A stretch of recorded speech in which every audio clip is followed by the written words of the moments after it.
Alright mga kapatid, itong videong panonoorin naman natin ngayon ay mula kay John Reps, no? Isang kaganapan mga tol ang ginawa na naman ng China, yung pagpapakawala nila ng flare ng fighter jet nila mga kapatid, na nagdulot na naman ng sigalot. Alam nyo na, talaga pag-usapang gulo mga kapatid, punot dulo itong bansang to. Talagang pangunahing promotor ng mga kaguluhan. Sila nga yung sumisira ng peace and stability mga kapatid habang sinasabi nila na ito'y pinopromote nila na manatili at patatagin.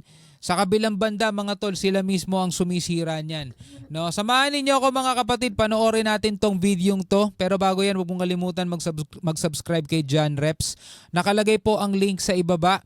At kung bago ka pa lamang dito at trip mo yung mga ganitong klaseng reaction video and commentary, huwag mong kalimutan mag-subscribe. Click mo na rin ang notification bell para ma-notify ka whenever na may mga bago tayong reaction video tulad nito. Alright, so huwag na natin patagalin pa. Panoorin na natin to mga tol. Isa na namang fighter jets ng China ang naghara sa isang international airspace kung saan gumawa ito ng napakadelikadong maniobra. Tandaan nyo mga tol, international airspace. International airspace, meaning mga tol, kahit anong bansa pwedeng lumipad dyan, pwedeng dumaan. Pero mga kapatid, pag usapang respeto, usapang kapayapaan, ayaw ng China yan. Ang gusto nila mga tol, kaguluhan, kasi nga para sa kanila pag-aari nila ang buong globo. No? Pero mo, wala silang pakialam, pumapasok sila sa airspace ng iba, wala silang pahintulot. Ilang beses na silang labas-pasok mga tol sa airspace ng Japan. Diba? Tapos ngayon sa international airspace, pag may mga dumadaang eroplano, hinaharang nila, hinaharas nila, nagpapakawala sila ng flare na walang pakialam kung yun ay ikapahamak ng ibang tao mga tol. Wala mga to mga to mga balahura to mga to At nagpaputok ng flare sa isang surveillance patrol aircraft. 3 barko naman ng China ang minomonitor ng Australia matapos umanong pumasok ang isa sa mga barko nito sa karagatan ng Australia. Biruin mo yung isang barko nila mga tol, bigla-bigla na lang pumapasok sa karagatan ng iba. Wala wala nga, bastusan nga kung gusto bastusan. Number one talaga sila mga tol. Nandudura sila sa muka. At inanunsyo naman ng Armed Forces of the Philippines na ang Pilipinas ay magkakaroon na umano ng 2 submarine bago matapos ang termino ni Pangulong Bongbong Marcos. Kaya't para malaman ang buong detalye ay tumutok at makinig na mabuti. Takihin natin yung mga nambubuli diyan sa West Philippines Go ba to? Inakusahan ng Australian Defense Department ang Air Force ng China ng isang hindi ligtas at hindi profesional na pag-uugali kung saan ang fighter jets ng China ay nagpakawala umano ng flares malapit sa isang sasakyang panghimpapawid ng Australia sa panahon ng nakagawi ang operasyon nito sa South China Sea noong Martes. Isa na naman, sabing ganon. Unsafe and unprofessional incident where flares were allegedly dropped near an Australian aircraft on routine operations in the South China Sea on Tuesday, mga tol. Ibig sabihin mga tol, hindi na bago to. Ayon sa isa unsafe and unprofessional. Kabaliktaran doon sa pinagmamalaki ni Mauning na professional daw ang kanilang mga sundalo mga tol. Unsafe, hindi ligtas, unprofessional. Ang pahayag mula sa Australian Defense Department kahapon, ang insidente ay nagsasangkot ng isang Australian P-8 Poseidon Patrol aircraft na nagsasagawa ng routine maritime surveillance patrol sa South China Sea nang biglang sumulpot ang isang PLA Air Force J-16 fighter aircraft. At may mga sila dyan May mga artificial island sila dyan na minilitarize na nila mga tol. Nandoon yung mga fighter jet nila.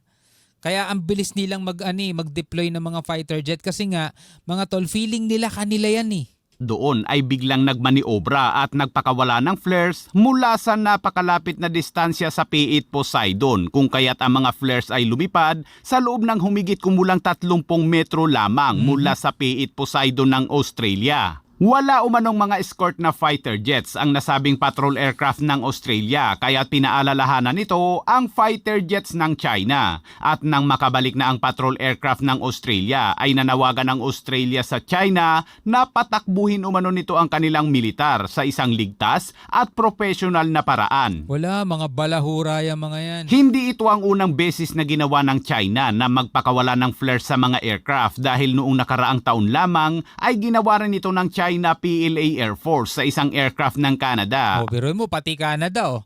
Chopper in international waters. International waters. At maging sa eroplano rin ng ating BFAR o Bureau of Fisheries and Aquatic Resources. Sa loob ng mga dekada, ang Australian Defence Force ay nagsasagawa talaga ng mga aktibidad sa pagsubaybay sa dagat sa rehiyon at ginagawa ito alinsunod sa international na batas na ginagamit ang karapatan at kalayaan ng pag-navigate at overflight sa mga international na tubig at airspace. Parang ano, no? Nakakahiya ng sobra. Third hand na pagkahiya, mga tol. Ako nahihiya sa ginagawa ng China eh. Pero sila, mga tol, wala na, matitigas na mukha ng mga yan. No, mga babad sa kung fu mga mukha ng mga yan, hindi na tinatabla ng hiya yan.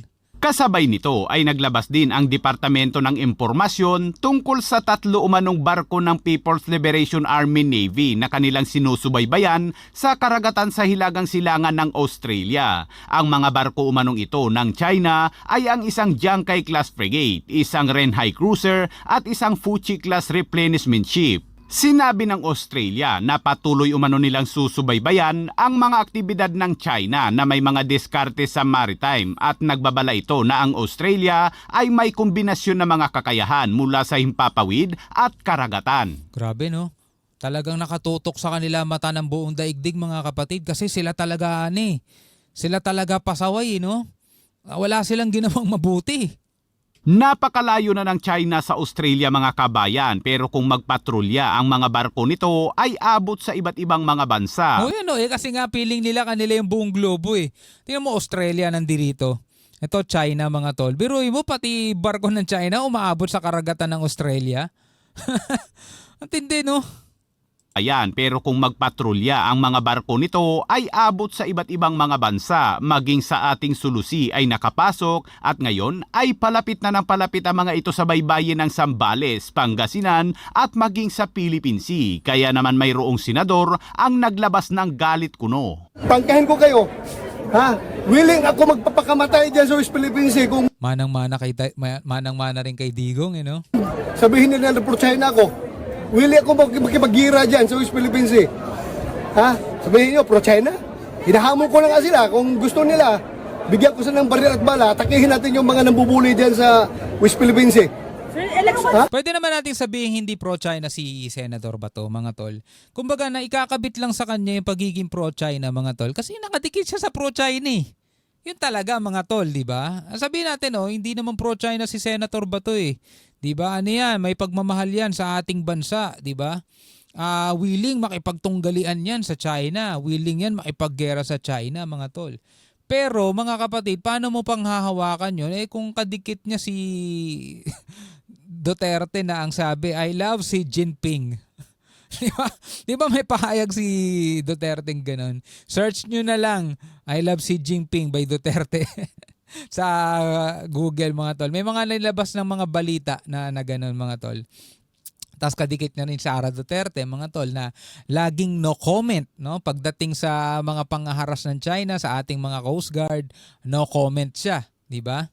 Pero kapag mayroong kaganapan sa China, sa mga incheck, mga tol, gumagawa pa siya ng video greetings. Nagsasalita pa siya ng lengguwahe ng mga incheck, mga tol. Ganon sila kalapit, ganon sila kadikit. Totoo naman kaya yan? Well, sa ibang balita naman, mga kabayan, sinabi ng AFP Chief of Staff General Romeo Browner nitong Miyerkules na umaasa ang militar na makakakuha ng hindi bababa sa 2 submarine para sa fleet nito. Wow. Ang planong pagkuha ay magiging bahagi ng Re-Horizon 3 ng AFP Modernization Program. Ani Browner, ito ay isang pangarap para sa Armed Forces of the Philippines na makakuha ng 2 submarine. Ako parang pangarap ko na rin yan makita yung ating bansa na may submarine na tayo. pagiging archipelago ay kailangan nating magkaroon ng ganitong assets dahil mahirap niya talagang ipagtanggol ang isang archipelago. Palalakasin umano nito ang kakayahan ng Armed Forces of the Philippines sa pagtatanggol sa gitna ng patuloy na panghaharas ng China sa West Philippine Sea. Kamu itsura ni Xi Jinping, no? Talagang no? Sama eh. Bagamat hindi nagbigay ng tiyak na timeline si Browner, ay umaasa siyang makukuha ang mga submarine bago matapos umano ang termino ni Pangulong Bongbong Marcos. Mabawasan lang talaga yung mga kurakot dito sa Pilipinas. Yung tipong mas gusto na lang nilang mamigay ng mga mamigay ng mga ayuda kuno. No, kaya bawasan na lang yung budget ng ibang ahensya. Basta matupad lang yung kagustuhan nila. Sinabi rin ni Browner na inaasahan din ng Armed Forces of the Philippines ang paghatid ng una sa 2 bagong corvette nito mula sa South Korea ngayong taon. Ang Department of National Defense ay bumili ng 2 bagong corvette mula sa South Korean firm na HD Hyundai Heavy Industry noong 2021 bilang bahagi ng AFP Modernization Program. So panahon pa to ni Duterte, mga tol. At inilunsad ni Ngayon na deliver. Defense Secretary Gilberto Teodoro ang bagong barko na magiging BRP Miguel Malvar. Ang mga corvette ay maaari umanong magsagawa ng anti-air warfare, anti-surface at anti-submarine warfare na mga operasyon at maglalayag na ngayong Marso. Alright mga kapatid, yan ang mga balita, no? At kung ikaw ay bago pa lamang dito at trip mo yung mga ganitong klaseng reaction video, no, huwag mong kalimutan mag-subscribe. At kung napanood mo mga kapatid ng buo, ikaw ano ang masasabi mo sa mga videong to na napanood natin? Comment ka na lamang sa ibaba. Hanggang sa muli, ako nga pala si Shobal D. Peace out.